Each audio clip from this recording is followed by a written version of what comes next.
Bienvenue sur Parents plus qu'imparfaits, le podcast. Je suis Emma Lagarigue, maman de 2 enfants et coach de vie personnelle et professionnelle certifiée. Dans ce podcast, seule ou accompagnée, j'aborde tous les sujets autour du mieux-être émotionnel et mental des parents, sans jugement ni culpabilité. C'est parti pour l'épisode du jour. Je suis ravie d'enregistrer ce premier épisode depuis la reprise de Parents plus qu'imparfaits. On commence dans le dur avec une série de 3 épisodes sur la culpabilité. Cette sacrée garce, comme j'aime l'appeler, a tendance à nous gâcher la vie, à nous, les parents plus qu'imparfaits. On commence donc par ce premier épisode qui s'intitule « Culpabilité parentale, comment en faire une force ?» La culpabilité parentale est un sentiment omniprésent dans la vie de nombreux parents. Et je peux dire que j'étais une championne dans ce domaine. On se sent coupable pour diverses raisons, comme ne pas passer suffisamment de temps avec nos enfants, travailler trop, s'accorder du temps pour nous-mêmes, sortir avec nos amis, ne pas aimer jouer au Playmobil avec nos enfants, leur crier dessus, ne pas avoir cuisiné un bon petit plat bio et équilibré, ne pas acheter le jouet ou la dernière paire de baskets à la mode tant rêvée par notre enfant, et la liste peut être infinie. Lorsque la culpabilité parentale devient pesante, elle se transforme en véritable frein à l'épanouissement. Elle affaiblit la confiance en soi, elle diminue l'estime de soi, elle entretient des croyances limitantes et dévalorisantes à son propre égard. Je ne suis pas capable, je suis nulle, je suis un mauvais parent. Elle empêche d'évoluer et de progresser dans son développement personnel. Elle peut même contribuer à un burn-out ou à une dépression. Pas très joyeux ce tableau, on est bien d'accord. C'est ce que j'appelle la culpabilité plombante.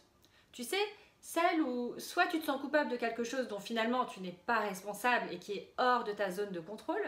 Par exemple, ton enfant a malencontreusement fait tomber les lunettes de son camarade de classe et le verre s'est brisé. Quand tu apprends la nouvelle, tu te sens hyper gêné, tu te sens mal. Comme si c'était toi qui avais eu ce geste malheureux.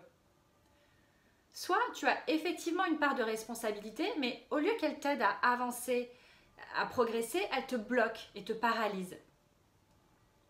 Mais la culpabilité parentale ne se résume pas uniquement à ces aspects négatifs. Reprenons les bases. Qu'est-ce que la culpabilité ? La culpabilité, c'est un sentiment qu'une personne éprouve, à tort ou à raison, lorsqu'elle se sent coupable de quelque chose. Ressentir de la culpabilité est parfaitement naturel et peut même être bénéfique. Et oui, imagine un instant un monde où l'humanité serait dépourvue de toute culpabilité, où chacun ne penserait qu'à son propre intérêt. Les conséquences seraient impensables. Se sentir coupable parce qu'on a fait une erreur, c'est aussi se donner la chance d'apprendre et progresser. Car comme disait Nelson Mandela, je ne perds jamais, soit je gagne, soit j'apprends. C'est ce que j'appelle la culpabilité constructive. Cette culpabilité, elle nous permet d'agir de façon responsable, de faire preuve d'empathie et d'en ressortir grandi. Alors, qu'est-ce qui fait la différence entre quelqu'un qui ressent de la culpabilité plombante et quelqu'un qui ressent de la culpabilité constructive ?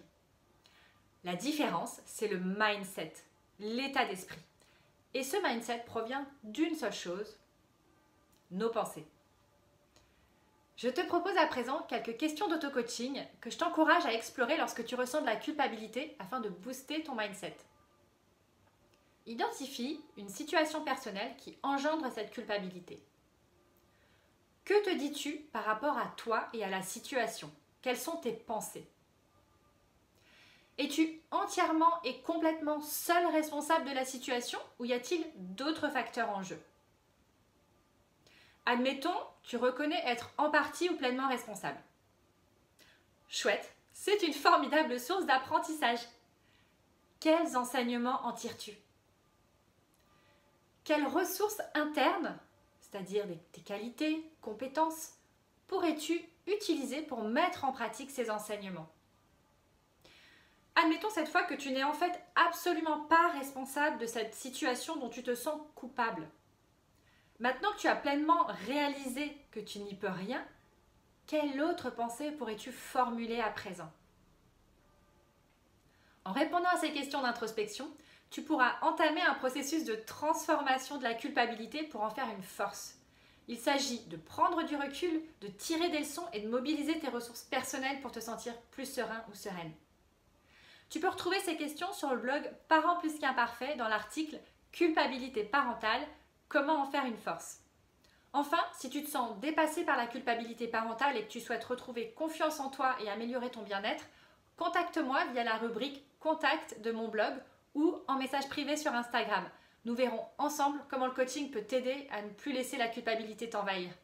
Je te donne rendez-vous la semaine prochaine pour le 2e épisode de cette série spéciale Culpabilité parentale. À très vite et surtout, n'oublie pas de rester imparfait. Merci d'avoir écouté cet épisode. Si tu penses que ce podcast peut aider d'autres parents, je t'invite à le noter, si possible en lui mettant 5 étoiles, et à écrire un avis. Je serai en plus très heureuse de te lire.